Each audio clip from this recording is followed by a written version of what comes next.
Part 3. You will now hear a radio talk on agricultural regulations. First, you have some time to look at questions 21 to 25.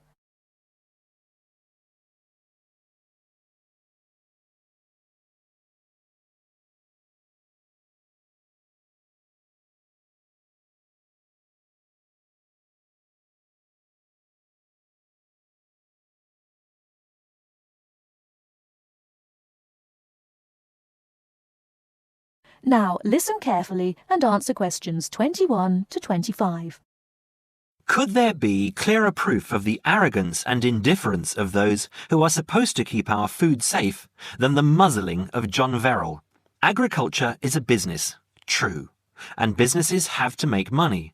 But this shows how ministers and officials put the profits of the agriculture business before the well-being of the British people. Mr. Verrill, a pharmaceutical chemist, was appointed to represent consumers on one of the many committees that advise the government on food safety. When he tried to do his job, though, and wanted to warn ministers of a danger to children's health, he was refused permission to do so.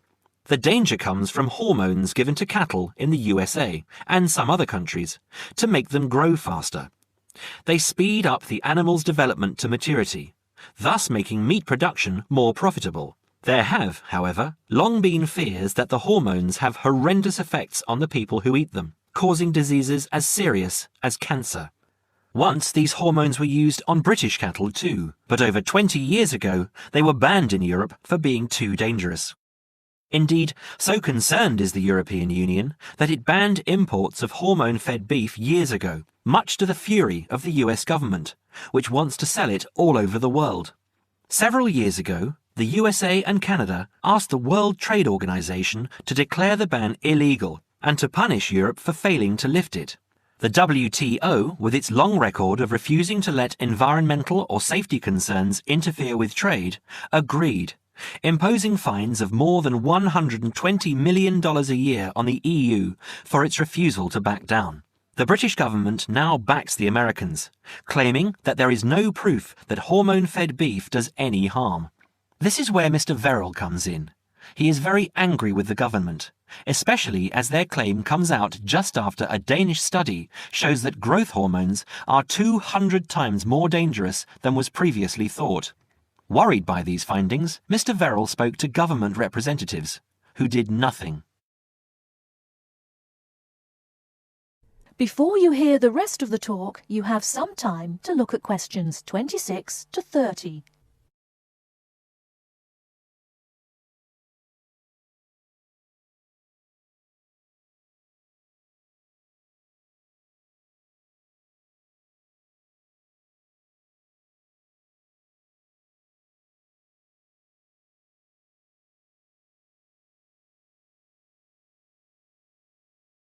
Now listen and answer questions 26 to 30.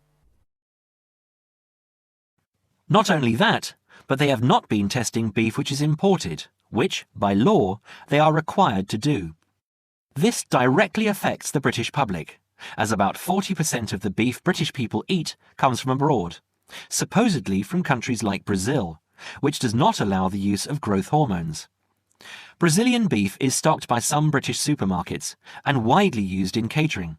Yet, when a Brazilian farm was recently visited by EU inspectors, a large stockpile of this banned substance was found. This is not the first food scandal we have had in our country. Take the present concern over a well-known chocolate company. Several months ago, the company found out that its sweets were contaminated with a rare form of salmonella, but they did nothing about it, leaving their sweets in the shops to be bought by the unsuspecting public. It was not until 5 months later, when several children had suffered food poisoning, that the chocolate bars were removed from the shelves. It makes you wonder how many other dangerous foods have been allowed onto our plates. That is the end of Part 3. You now have half a minute to check your answers.